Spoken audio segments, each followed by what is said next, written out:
Bismillahirrahmanirrahim. Assalamualaikum warahmatullahi wabarakatuh. Alhamdulillah, puji dan syukur mari kita panjatkan kehadiran Allah Subhanahu wa taala. Salawat dan salam mari kita curahkan kepada junjungan kita Nabi besar Muhammad sallallahu alaihi wasallam, kepada para keluarganya dan para sahabatnya, tentunya kepada kita semua dan insyaallah hingga akhir zaman. Amin ya rabbal alamin. Ibu dan bapak yang hebat, pada kesempatan kali ini mohon izin untuk menyampaikan diseminasi budaya positif di SD Negeri Tapos, Kecamatan Ujung Genteng, Kabupaten Sukabumi, dengan narasumber saya sendiri selaku calon guru penggerak angkatan ke-9 Kabupaten Sukabumi. Saya ucapkan terima kasih atas kehadirannya dan juga atas berkenannya untuk menyimak mengenai diseminasi budaya positif. Nah, budaya positif akan menimbulkan rasa aman dan nyaman kepada murid dalam proses pembelajaran, di mana budaya positif juga dapat mendorong murid untuk mampu berpikir, bertindak, dan menciptakan sebagai proses memerdekakan dirinya, sehingga murid lebih mandiri dan bertanggung jawab. Di mana budaya positif itu yang namanya budaya berarti sesuatu yang sering dilakukan ya secara berkesinambungan ya. Tentu budayanya ini budaya positif. Selanjutnya ada filosofi pemikiran Ki Hajar Dewantara. Pendidikan adalah menuntun segala kekuatan kodrat yang ada pada anak, kodrat alam dan juga kodrat zaman, agar mereka mencapai keselamatan dan kebahagiaan setinggi-tingginya. Nah, jadi pada zaman sekarang pemikiran-pemikiran Ki Hajar Dewantara ini digali kembali, sehingga tugas guru itu adalah pendidikan itu menuntun si murid sehingga dapat beragam mencapai ketujuannya. Kemudian pendidikan menghamba kepada murid. Pendidikan haruslah berpihak pada murid sesuai dengan minat, bakat, dan kemampuan anak. Di sini ada kalimat atau kata menghamba kepada murid. Kita konotasikan menghamba di sini bukan dalam artian kita sebagai manusia kepada Tuhan ya. Kita menghamba, tetapi ini kita pendidikan menghamba kepada murid itu kita menghamba kepada murid itu mengayomi, melayani ya dengan sepenuh hati. Jadi penggunaan kata ini menghamba. Jadi murid merupakan sesuatu yang harus kita layani dengan sepenuh hati. Bapak ya. Kemudian itu ya betul. Guru ibarat petani. Nah, kenapa guru dikatakan ibarat petani? Sekolah ibarat itu lahan ya, Bapak, lahan atau tanah ya, dan murid ibarat benih. Nah, di sini kita selaku petani hanya bisa menuntun tumbuhnya benih itu dengan cara merawatnya gitu ya. Kalau misalkan di tumbuhan tumbuhnya itu mau seperti apa sih? Apakah pengen cepat atau lambat? Ya. Itu keberhasilan tumbuhan itu ada di tanggung jawab petani. Nah, begitu pun murid-murid pun di sekolah itu menjadi tanggung jawab kita semua ya, karena kita ibaratkan menurut pemikiran filosofi yang ada di Dewantara itu guru itu ibarat seorang petani ya, Bapak. Nah, kali ini peran dalam menciptakan budaya positif di sekolah. Untuk yang pertama kita akan membahas mengenai disiplin positif. Nah, disiplin positif ini merupakan pendekatan mendidik anak untuk membentuk kontrol diri dan pembentukan kepercayaan diri sehingga mereka bisa berperilaku dengan mengacu pada nilai-nilai kebajikan, mengikuti dan memiliki motivasi intrinsik dan bukan ekstrinsik gitu ya. Nah, ketika ibu bapak mendengar kata disiplin identik dengan sebuah peraturan ya. Nah, ketika kita tidak menaati sebuah peraturan tersebut, maka kita akan mendapatkan hukuman gitu. Walaupun hukuman sangat tidak ideal ya untuk diterapkan serta didik. Nah, kata disiplin di sini berarti agar murid tumbuh intrinsik, berarti yang ada di dalam dirinya sendiri gitu, bukan eksprensif yang ada di luar ya. Ini definisi mengenai disiplin positif. Yang berikutnya adalah motivasi perilaku manusia. Di sini juga dibagi menjadi dua, ada motivasi eksternal dan motivasi internal. Yang pertama, motivasi eksternal untuk menghindari ketidaknyamanan atau hukuman ya. Misalkan seperti ini, saya selaku guru akan melaksanakan pekerjaan karena menghindari apa? Menghindari hukuman dari kepala sekolah misalkan. Itu termasuk ke dalam motivasi eksternal ya. Dan juga untuk mendapatkan imbalan penghargaan. Nah, imbalan penghargaan di sini, saya kalau misalkan datang di tepat waktu, kepala sekolah akan memberikan saya apa nih? Nah, jadi seorang guru berharap lebih gitu ya melalui imbalan. Itu ada motivasi yang kedua ya, motivasi perilaku manusia. Selanjutnya motivasi internal yang tumbuh dari dalam untuk menjadi orang yang mereka inginkan dan menghargai diri sendiri dengan nilai-nilai yang mereka percaya. Nah, ini sangat relevan. Kita selaku guru harus memiliki motivasi internal ini. Jadi apapun tugas, apapun aktivitas yang kita laksanakan harus mengacu kepada menghargai diri sendiri untuk menjadi orang yang mereka inginkan. Berpikirnya seperti ini, ketika hari ini bertugas, saya ke depannya akan menjadi apa sih kalau misalkan kita melakukan hal ini? Kita akan melakukan ini, ke depannya akan seperti apa? Seperti itu.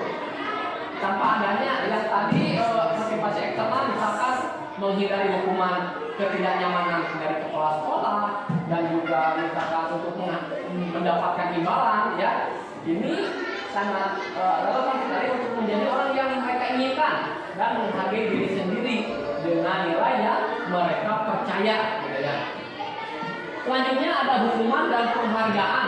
Nah, hukuman adalah bentuk pengendalian perilaku seseorang yang bersifat memaksa dan menyakitkan dengan menciptakan identitas yang gagal. Nah, hukuman yang sering kita tekankan kepada anak, hukuman merupakan komunikasi atau tingkah laku secara satu arah ataupun secara terpaksa ya, ibu bapak. Ketika anak kita datang terlambat, kita langsung hukum. Nah, itu kan saya rasa merupakan hal yang dirugikan untuk anak. Ya, istilahnya ada hukuman yang hukumannya minimal membaca yang banyak atau menulis yang banyak, itu juga merupakan kurang tepat ya dikategorikan sebagai hukuman. Jadi untuk saat ini ketika ada anak yang melakukan kesalahan, harap diselidiki terlebih dahulu, nanti ada tahapannya. Tidak tepat diberikan hukuman dalam bentuk apapun gitu ya. Misalkan hukumannya membersihkan WC, membersihkan sama apa namanya ruang kantor, itu sangat tidak relevan untuk saat ini ya. Dan juga penghargaan nih yang kita sangat sering ya. Di sini penghargaan adalah bentuk pengendalian perilaku seseorang dengan suatu benda atau peristiwa yang diinginkan yang dibuat dengan persyaratan. Nah, penghargaan ini sangat kurang tepat sebetulnya ketika diterapkan di sekolah. Misalkan anak yang bisa menjawab, sama bapak dikasih permen, sama ibu dikasih uang nih 1.000, itu terlihat seperti positif ya, terlihat seperti positif, tetapi sangat kurang relevan. Kenapa? Bagaimana menjaga perasaan teman-temannya? Ya, syukur-syukur teman-temannya mempunyai pikiran seperti ini. Wah, saya ingin hadiah, maka dari itu saya harus semangat. Syukur-syukur seperti itu. Tetapi ketika diterapkan di kelas bawah, pemikiran seperti itu tidak ada. Bahkan penyakit. Kemampuan saya berarti di bawah. Nah, sehingga menurun ya, menurun seperti itu. Nah, kemudian ketika diumumkan ranking ya 1, 2, 3, nah ketika si anaknya tidak mendapat itu kan merasa kecewa. Nah, semua murid di kelas itu berprestasi di bidangnya masing-masing seperti itu ya. Jadi untuk saat ini penghargaan sekecil apapun. Nah, bagaimana untuk melakukan penghargaan kepada anak? Kita berikan motivasi saja, gitu ya. Atau kita berikan bisa, ataupun juga dengan perkataan yang positif, gitu ya. Tidak berupa berupa benda, gitu ya. Karena harus ada persyaratan dulu. Anak masuk misalkan tepat waktu itu persyaratannya, gitu ya. Anak menjaga persen itu juga persyaratannya. Karena harus ada persyaratan baru diberikan penghargaan. Itu sangat kurang tepat, ya. Sangat kurang tepat menggunakan hukuman dan buat penghargaan, ya. Selanjutnya ada posisi kontrol. Nah, kita sebagai guru harus mempunyai posisi kontrol. Ada 5 posisi kontrol di mana kita menghadapi seorang murid, ya, yang melakukan sebuah kesalahan. Yang pertama ada penghukum. Penghukum di sini ibu bapak bisa ada anak melakukan kesalahan, kita langsung tunjuk, hei kamu salah. Bagaimana perasaan si anak di depan teman-teman yang lain? Itu sebagai penghukum, ya. Hei kamu gak boleh gitu. Bisa 20. Misalkan ada murid di Pak Syarif kelas 3 datangnya kenapa? Pak Syarif sudah mulai pembelajaran. Bisa 20. Itu merupakan posisi kontrol penghukum, ya. Nanti kira-kira posisi kontrol yang tepat seperti apa? Kita tunjukkan aja, ya, Ibu Bapak. Itu penghukum, ya. Secara langsung, gitu kan? Menunjuk biasanya nadanya dengan nada tinggi, itu posisi kontrol penghukum. Kemudian pembuat rasa bersalah. Nah, pembuat rasa bersalah ini ada sebuah kalimat yang seperti ini. Hei, harusnya kasihanlah sama ibu, kasihanlah sama bapak. Kamu itu tidak tepat yang barusan itu merasa bersalah, ya. Menjudge anak itu sehingga anak itu merasa bersalah, merasa bersalah. Ya. Yang selanjutnya sebagai teman, ayolah. Nah, kita kan kalau sesama teman lebih menggiringnya dengan bahasanya yang teman juga, tetapi nanti akan menimbulkan efeknya. Ada yang negatif juga, ada yang positif tentunya, ya. Misalkan ketika kita biasa teman, nanti ditakutkan ke depannya ketika bertemu bukan hanya bersalaman halo atau gimana, itu terlihat sangat apa ya, kita ya akrab, tetapi dirasa untuk posisi sebagai teman ini nanti akan ada efeknya ke kita, ya. Bukan soal bahasa Sunda sama kita alinya lah. Nah, ketika anak berikan pendekatan sebagai teman, ya. Yang keempat ada pemantau. Nah, ini mah dipantau terus juga anak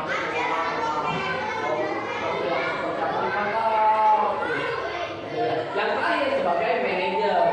Bagaimana posisi kontrol sebagai manajer? Yang pertama menjalin komunikasi. Misalkan ada seseorang anak yang melakukan sebuah kesalahan, diajak dulu, tidak di depan teman-teman yang lain, kemudian ditanyakan apa penyebabnya, kenapa bisa terjadi hal tersebut, kemudian memberikan penguatan sehingga si anak tersebut dapat tumbuh. Oh, ternyata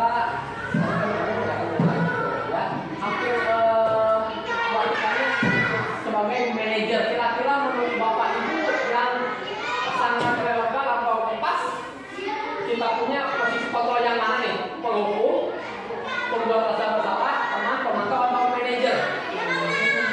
Manajer. Iya, manajer, ya. Ya, betul sekali. Yang sangat relevan itu menurut sebagai manajer, ya. Nanti juga ketika manajer, bagaimana sih tahapannya, gitu kan? Dalam menyelesaikan masalah itu ada nanti di segitiga restitusi nanti dibahas, ya. Oke, sebelum ke segitiga restitusi, kita ke keyakinan kelas terlebih dahulu. Di sini keyakinan adalah nilai-nilai kebajikan universal yang disepakati secara tersirat dan tersurat, lepas dari latar belakang, suku, negara, bahasa maupun agama yang dipegang seseorang.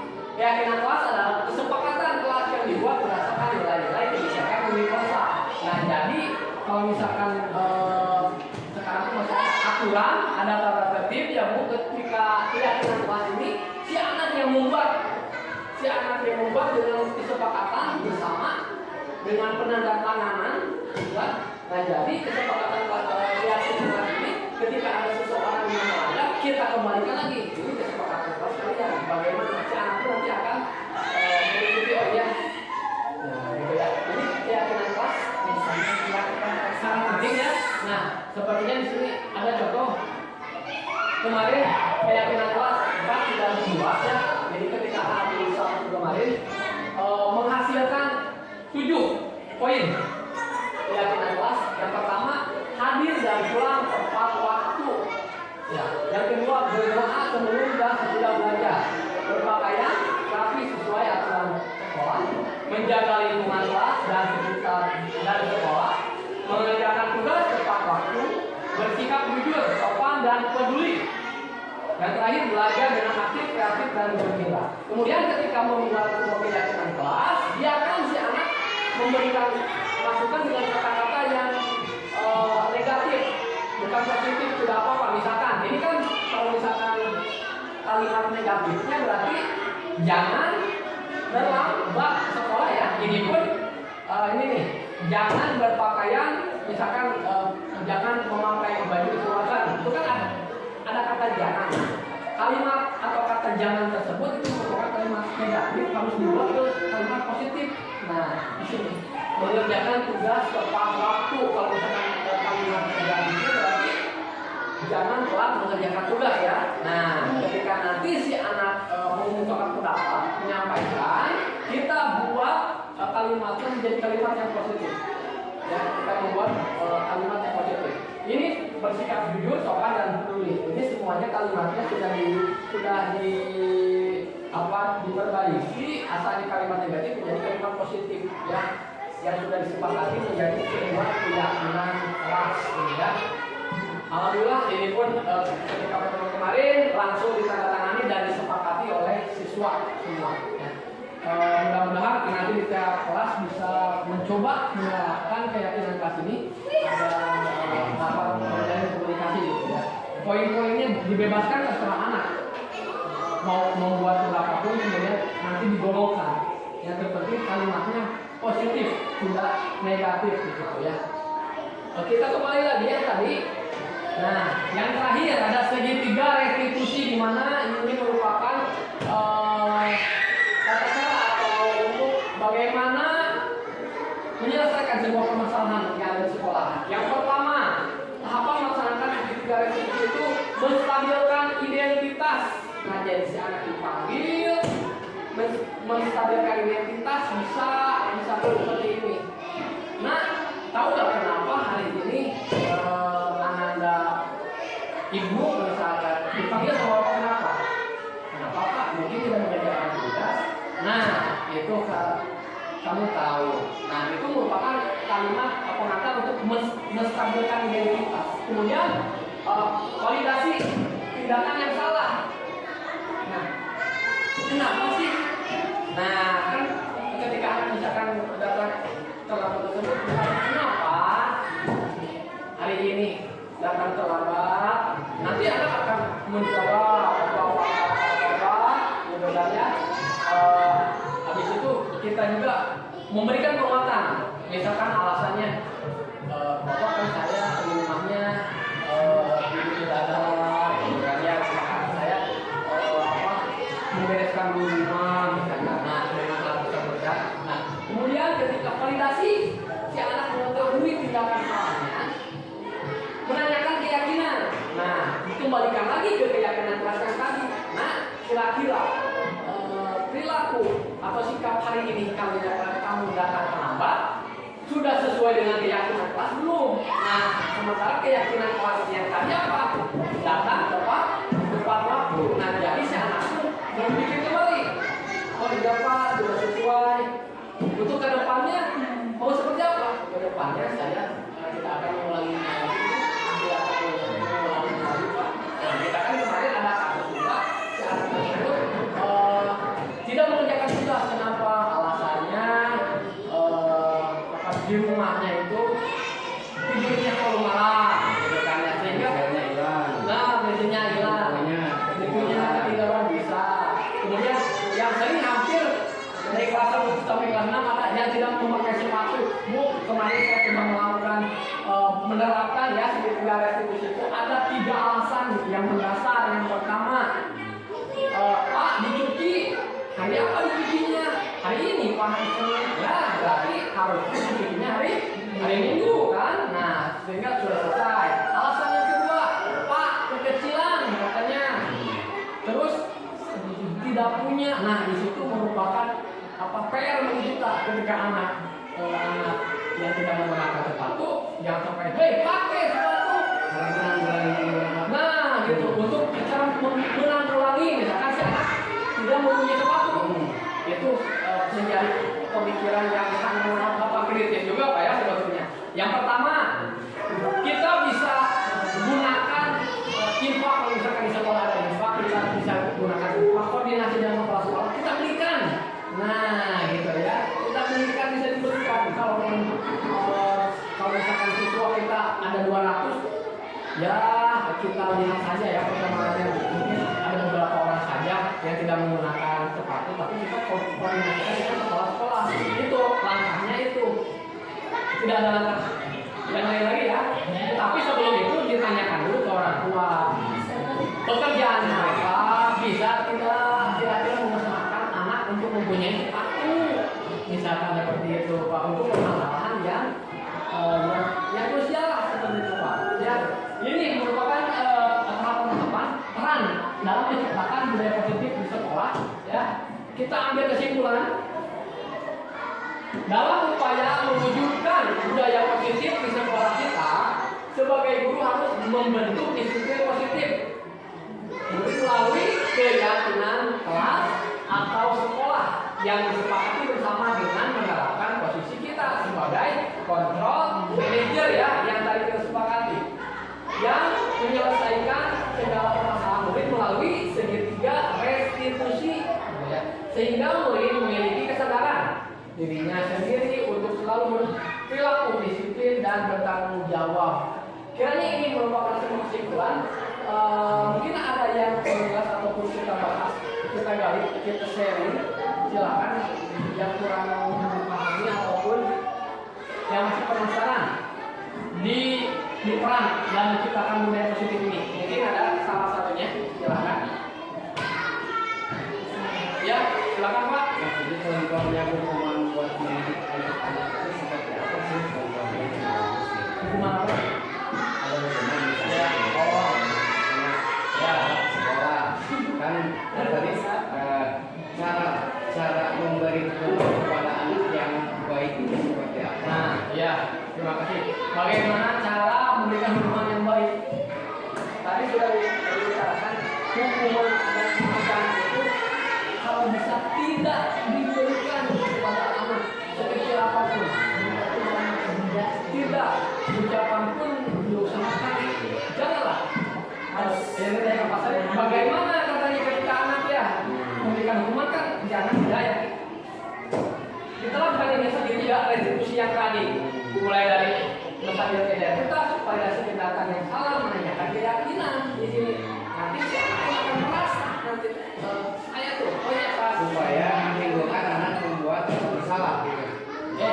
Kalau misalkan menimbulkan rasa bersalah berarti kita memposisikannya di posisi kontrol ya. Nah, untuk ini, untuk yang pertama merasa bersalah dan juga dapat menumbuhkan ya. Tetapi yang kedua agar si anak tersebut, jenis kesalahannya ini, dan kemudian saya itu memecahkannya tidak mengulangi lagi lah.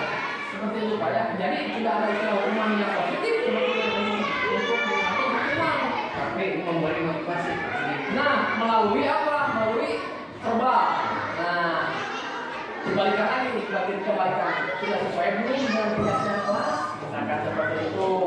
Jadi untuk saat ini ketika dikaitkan dengan pemikiran Ki Dewantara sangat tidak relevan pemberian hukuman dan penghargaan.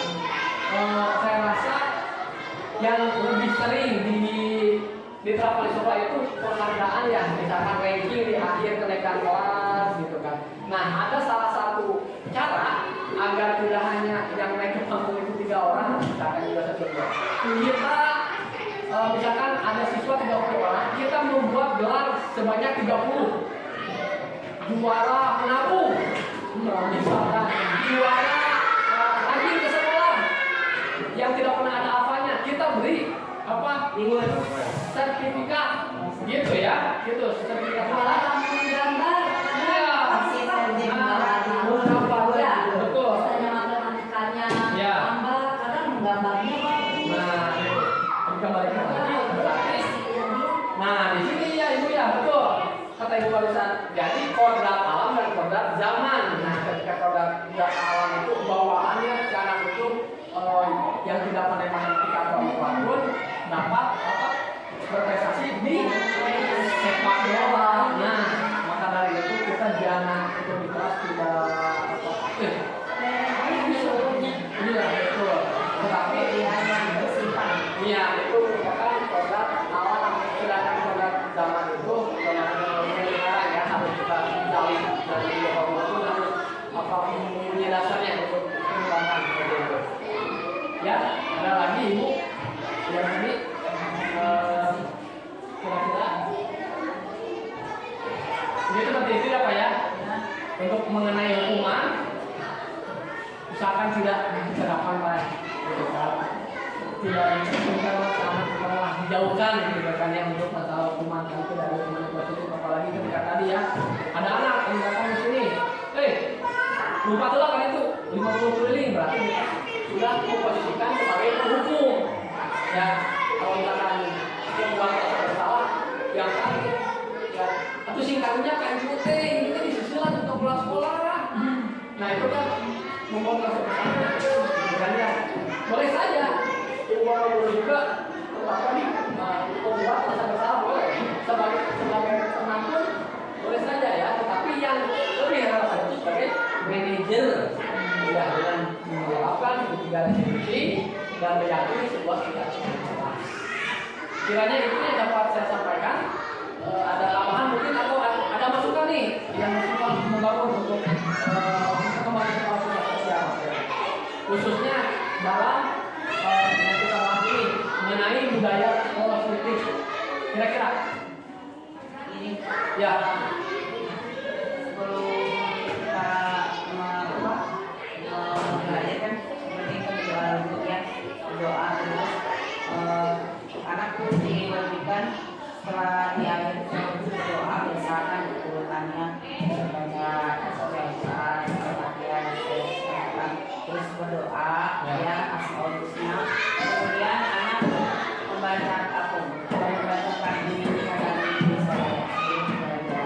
nanti setelah pulang membunyikan lagi wajib disepakati dalam terima kasih Bu atas masukannya ya. Kembali lagi ya barusan Ibu utarakan itu kita masukkan ke dalam keyakinan kelas ya Bu ya, agar dapat konsisten. Nah, misalkan ketika berdoa sebelum dan sesudah belajar tidak usah disuruh kembali, anak itu ketika bel akan mempersiapkan untuk berdoa ya ketika sudah dimasukkan ke dalam keyakinan kelas.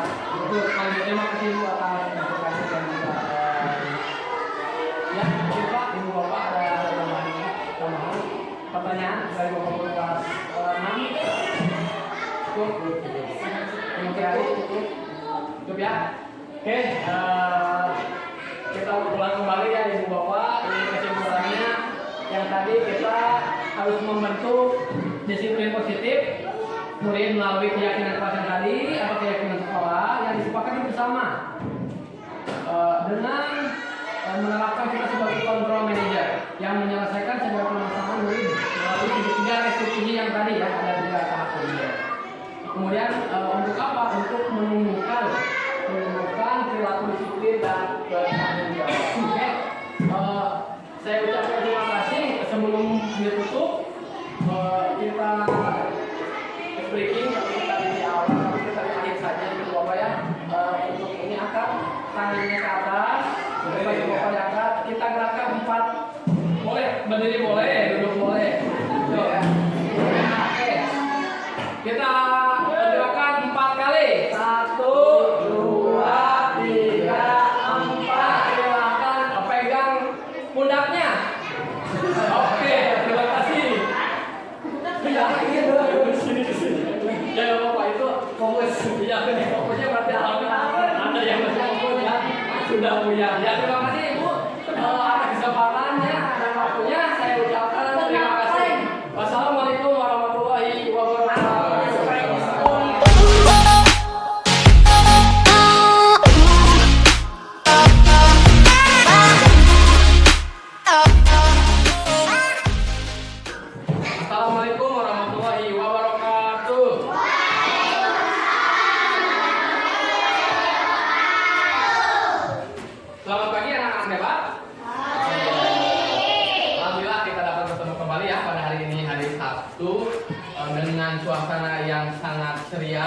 dan juga cuaca yang sangat cerah ya secara hati kita ya. Ya, oke. Tempat hebat hari ini kita akan melakukan atau membuat sebuah keyakinan kelas. Nah, kita akan membuat sebuah keyakinan kelas 4. Sebelumnya ada yang sudah tahu belum atau sudah pernah mendengar apa itu keyakinan kelas? Ya? Belum. Terus ada yang pernah mendengar apa? Ya? Kesepakatan katanya. Iya.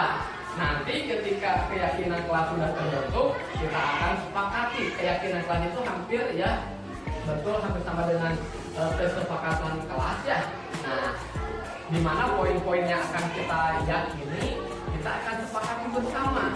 Ya, kalau misalkan di sekolah ada tata tertib, ada juga aturan, ya. Nah, kalau di kelas kita akan buat sebuah keyakinan di mana isi-isinya tersebut merupakan kalimat-kalimat positif. Nah, misalkan sama Bapak diberi contoh ya, misalkan buang sampah pada tempatnya, itu mengenai nilai lingkungan ya. Nah, kata-katanya buang sampah pada tempatnya itu kalimat positif, bukan seperti ini. Jangan membuang sampah sembarangan. Nah, kalau itu masuknya ke dalam jenis aturan, kalimatnya negatif. Nah, misalkan ada lagi kalimat negatifnya seperti ini. Jangan berantem dengan teman. Itu kalimat negatif. Kalimat positifnya apa? Rukun bersama teman, misalkan gitu ya. Pokoknya hindari kata jangan atau dilarang ya. Sehingga karena keyakinan kelas ini merupakan untuk membangun kelas kita agar terciptanya pembelajaran yang aman, kondusif dan nyaman ya. Nanti sama Bapak akan diberikan ini sticky note ya, satu orang satu. Nah, satu orang nanti diberi, kalian tulis satu orang ya, masing-masing satu keyakinan yang kalian harapkan atau kalian ingin buat di kelas ini ya. Satu orang satu. Kemudian nanti masing-masing setelah menuliskannya di sticky note ini, kalian tempelkan di depan. Nah, ditempelkan di depan ya. Setelah itu nanti akan Bapak bahas dan juga akan sepakati ya bersama kalian. Kita kategorikan atau kita masuk-masukkan. Bapak sudah mendesain. Nah, sudah mendesain di keyakinan kelas 4. Di sini masih kosong ya. Nanti ketika kesepakatannya sudah terbentuk, kita akan alihkan ke desain yang sudah Bapak buat. Siap? Siap? Oke ya. Sekarang Bapak mau ditunjukkan dulu video ini. Silakan diisi ya.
sudah ditempel ya. Nah, ini merupakan hafal atau keyakinan kalian masing-masing. Misalkan ada yang sama, kita masukkannya salah satu saja, tidak dua-duanya ya. Siap?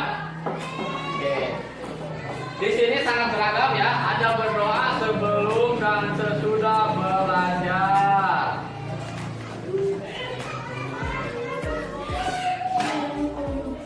Belajar bersungguh-sungguh.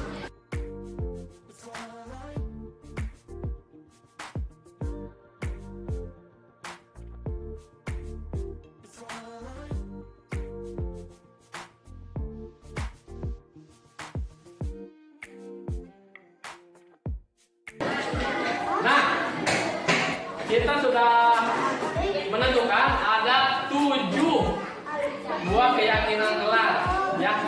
Nanti sama teman-temannya silakan perwakilan nanti 7 orang membacakan ke depan sama Bapak nanti disalin ke desain ini ya. Oke, silakan. Hadir dan pulang tepat waktu. Ya, hadir.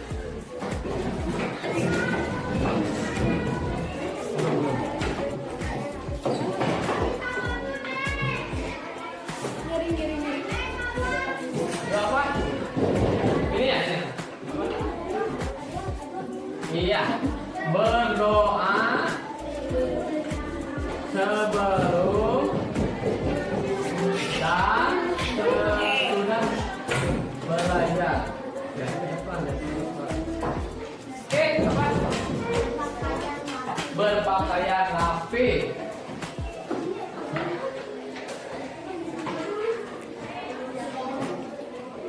Ya, menjaga lingkungan. Nah, menjaga lingkungan. Wah. Ya, mana? Mengerjakan tugas tepat waktu.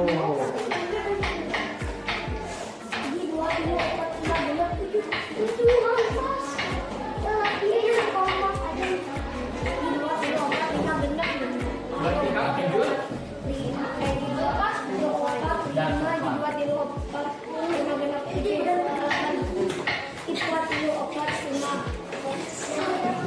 Kenapa?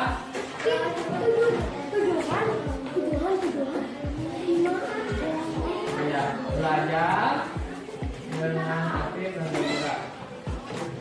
Yang pertama, hadir dan pulang tepat waktu. Yang kedua, berdoa sebelum dan sesudah belajar. Yang ketiga, berpakaian rapi dan sopan. Yang keempat, menjaga lingkungan sekolah. Yang kelima, mengerjakan tugas tepat waktu. Yang keenam, bersikap jujur dan sopan. Yang ketujuh, belajar dengan aktif dan gembira. Ya, terima kasih semuanya. Kita setelah disepakati kita akan terapkan ya. Kita akan terapkan secara apa? Secara kontinu ya.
Assalamualaikum, nama saya Nova kelas 4. Saya Muhammad Rizky kelas 4. Saya Irma kelas 4. Saya Nabila kelas 4. Sangat senang dan gembira, asik, seru. Perasaan saya sangat senang. Sangat penting dan perlu. Ya, sangat penting dan bermanfaat. Penting banget. Agar belajar nyaman dan menyenangkan. Ya, lingkungan kelas dan sekolah rapi agar lebih baik ke depannya.